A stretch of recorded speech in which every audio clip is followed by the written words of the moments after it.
అపోస్తల కార్యము 10వ అధ్యాయము 36వ వచనము చదవండి. యేసుక్రీస్తు అందరికీ ప్రభు.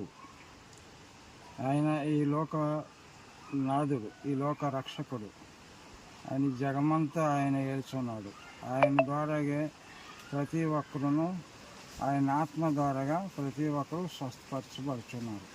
కనుక దయచేసి నా మొర ఆలకించి మీరు ఇక్కడ స్వస్థతలు జరుగుతున్నాయి కనుక మీరు వస్తే చాలా మంచిదని చెప్తున్నాను. చాలు. ఆ తర్వాత